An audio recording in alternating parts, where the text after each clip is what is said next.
Hey folks, next up we look at some more identities. The previous section we saw the sum and difference identities for sine and cosine. Now we look at some identities called double angle identities. Here are the double angle identities, and yes, these are the ones I expect you to know. They're important identities for you to commit to memory. The first one is the sine of 2x. You can rewrite that as 2 sine x cosine x. The double angle identity for cosine 2x, it has 3 different flavors. I expect you to know all 3. I expect you to know cosine 2x can be rewritten as cosine squared x minus sine squared x, or cosine 2x can be rewritten as 2 cosine squared x minus 1, or cosine 2x could be rewritten as 1 minus 2 sine squared x. These are really important identities. Need you to know them. First example I have up here is just a basic practice of starting to use these double angle identities. So I say find the exact value of 2 sine pi over 2 pi over 12 cosine pi over 12. Notice that looks like this identity. It looks like, well, I'll just say it, 2 sine pi over 12 cosine pi over 12. So it looks like I can use this identity to rewrite this as the sine of 2 times pi over 12. That's using this identity, going from here to here. So what's 2 times pi over 12? That's pi over 6. And what's the sine of pi over 6? Yep, we know that, very friendly. It's 1/2. We know that from the unit circle. Let's try another one here, just to get us familiar with these double angle identities. What if you saw 2 cosine squared 11 pi over 12 minus 1? You're asked, hey, what's the exact value of this? Well, this looks like this identity right here, where pi over 12 is in place of x. 2 cosine squared, see 11 pi over 12? 2 cosine squared 11 pi over 12 minus 1. So it looks like I can use this identity where 11 pi over 12 is in place of x, and say this is cosine of 2 times 11 pi over 12. It's just using this identity, going from here to here. So what is 2 times 11 pi over 12? Well, that's 11 pi over 6. And we know the exact value of cosine of 11 pi over 6. We know from the unit circle that that is square root 3 over 2. So the exact value of this mess is square root 3 over 2. So those are the double angle identities you need to know. This was a first example to kind of get us familiar with using these double angle identities. Let's take a look at another example. All right, hey, this example, I'm telling you that theta is in quadrant 2.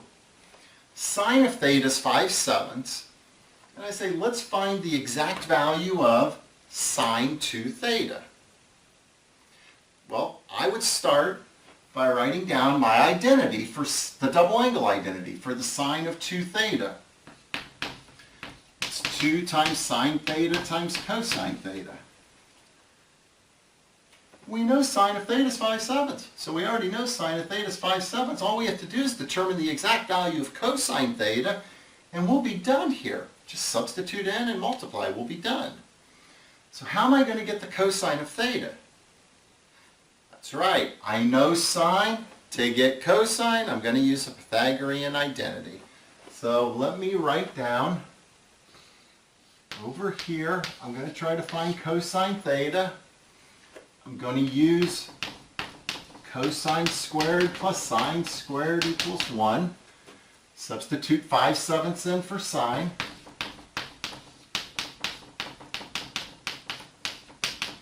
And when I take 5/7 and square it, I get 25 over 49. Subtract 25 over 49 from both sides, and I get 44 over 49.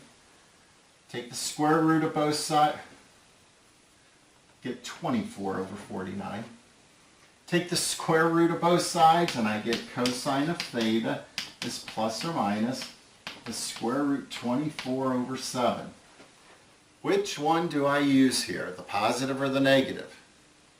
Well, theta is in quadrant 2. In quadrant 2, cosine is negative. So I will use the negative square root 24 over 7.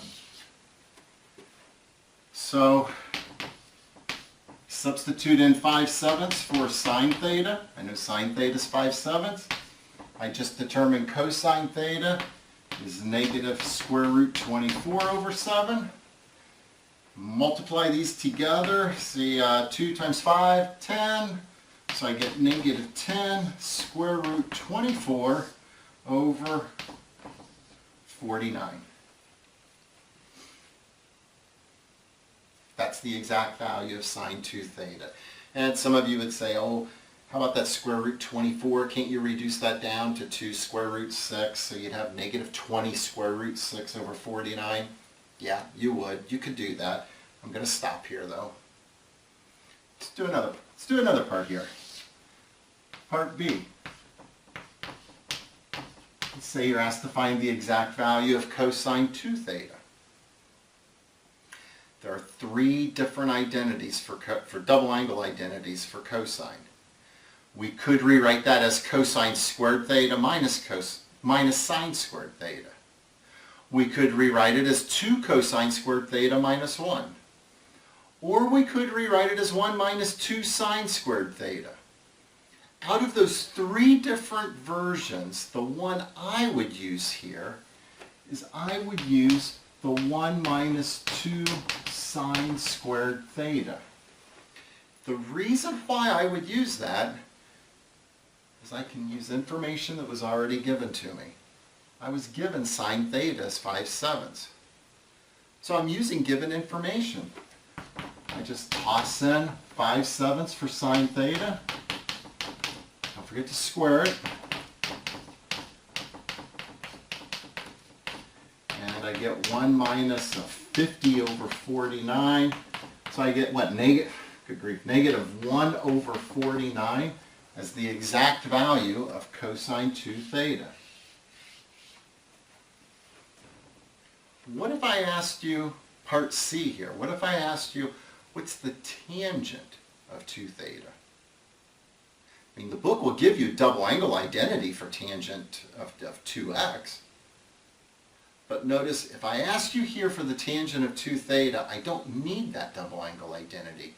I need a quotient identity. I know tangent is sine over cosine. So the tangent of 2 theta would be sine over cosine.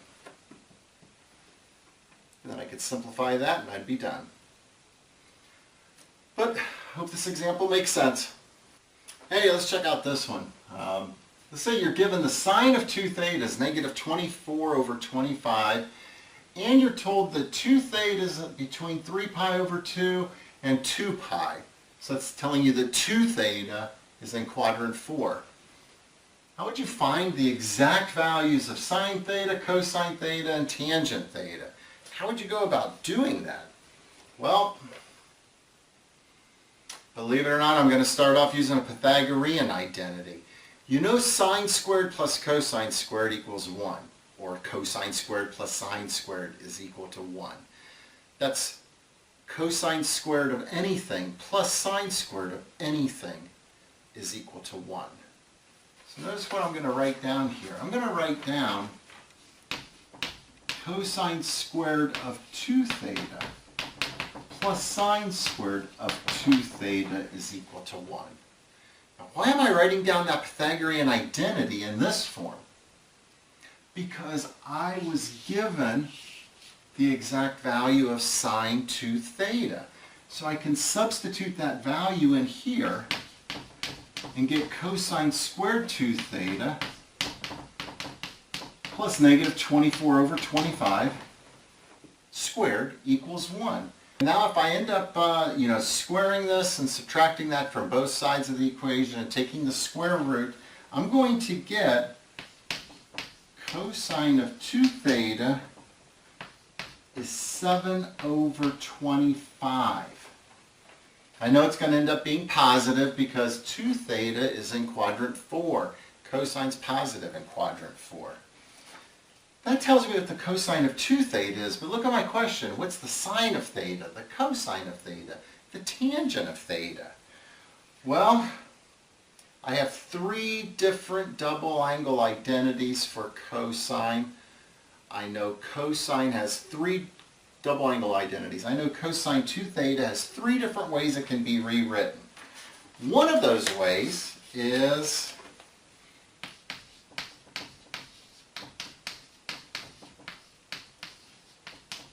that. Cosine 2 theta equals 2 cosine squared theta minus 1. Since I know what cosine of 2 theta is, why don't I put 7/25 over here? That's what cosine 2 theta is. So go ahead and put 7/25 in.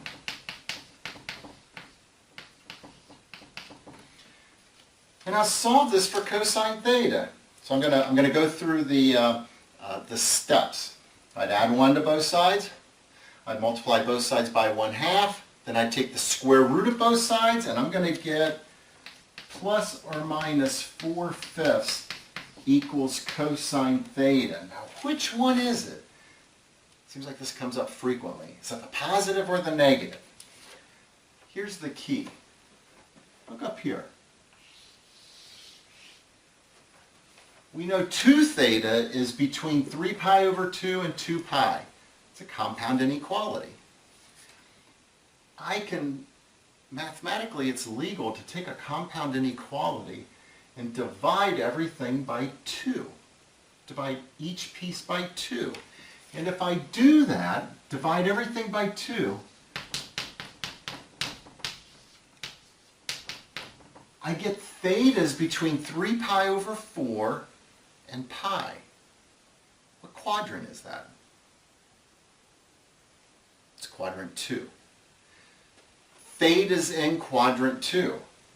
Would cosine of theta be positive or negative in quadrant 2? That's right, it would be negative. So negative 4/5 is cosine theta. We've just answered that. How can I get sine theta?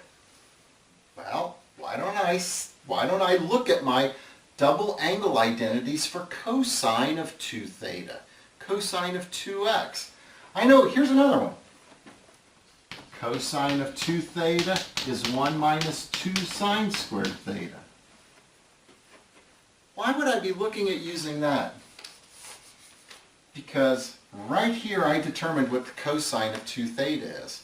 So I can put 7/25 in here for cosine 2 theta. And now I can solve this equation for sine of theta. I can subtract 1 from both sides, multiply both sides by negative 1/2, then take the square root of both sides to get plus or minus 3/5 is sine theta. Which one answers the question here, the positive or the negative? Again, where's theta? It's in quadrant 2. In quadrant 2, sine is positive. So we would have 3/5 is sine of theta. So we now know the sine of theta. All that's left is tangent of theta. Well, if you know the sine and you know the cosine, you know what tangent is. Tangent is sine over cosine. So the tangent of theta is sine over cosine. Cosine was negative 4/5.